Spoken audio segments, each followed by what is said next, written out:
You might be wondering what a covered bond is, right? It's a pretty technical term. No one in India has heard about them. So these are like fairly popular instruments in some of the advanced economies like European countries, US, etc. In India, the first covered bond happened in January of 2019, wherein a mutual fund invested in the first covered bond. Subsequently, the product has become quite popular in the debt markets amongst mutual funds, ultra HNIs, family offices, banks, etc. These are like regular bonds, but with a second layer of security. A regular bond is nothing but a loan essentially, which you are giving to a company. So when a company issues a regular secured bond, they're essentially borrowing money from the bond investor. But if the company goes bankrupt, they default, the money gets stuck, and recovery might take a lot of time. So that's where the covered bonds come in. In a covered bond, when a company borrows money, they give an additional level of security to the investors. These securities can be gold loans, vehicle loans, housing loans, etc.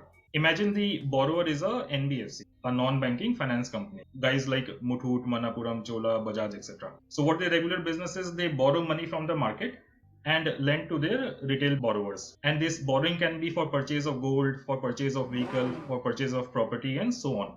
Right. Now the money which is due from these retail investors is given as additional security in a covered bond instrument, so that tomorrow, even if the NBFC defaults, the money coming from these gold loans, vehicle loans, property loans will still go to the covered bond investor. That way, a covered bond investor has dual recourse. One is on the borrower, the NBFC who is issuing the bond. In the scenario that NBFC goes bankrupt, the money coming from the underlying security of gold loans, vehicle loans, etc. will go to the covered bond investor. Basically, at the risk of possibly using the wrong word, it's like an insurance that you have, that additional money that is coming in. So in case something happens, that is always there. Right. Okay. So that's why we say it's a dual recourse instrument. Right. One recourse is on the borrower, second on the underlying collateral.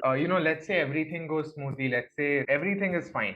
Then what happens to the second structure? As long as borrower is paying on time, well and good. The money coming from the second structure goes back to the NBFC only. The second layer steps in only if the NBFC has defaulted. That's when money coming from the underlying security starts flowing to the investors. If I were to take an example, like we know about Diwan Housing, right? A lot of investors had invested in their bonds. Imagine like Diwan Housings and borrowers to whom Diwan Housing had given money.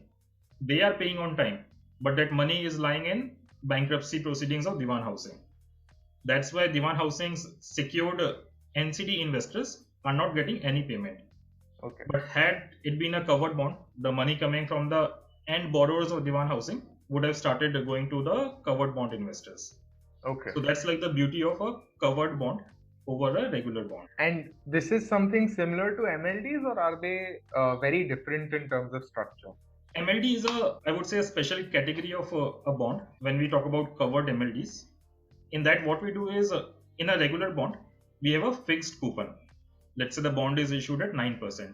So each month, NBFC will pay 9% coupon. That money will go to the bond investor, and the taxation will be as per equity, as per the income slab of the investor. Which means if you are in 30% tax bracket, you will be paying 30% tax on the 9% coupon that you are earning.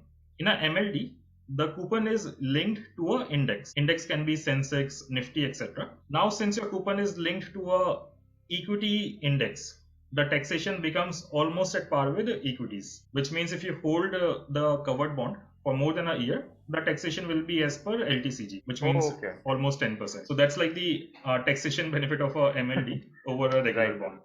Right. So the return characteristics of MLDs and covered bonds, are they similar, return and risk? A covered bond can be a regular bond or a MLD. So the only difference is whether the payout is fixed or is linked to a index.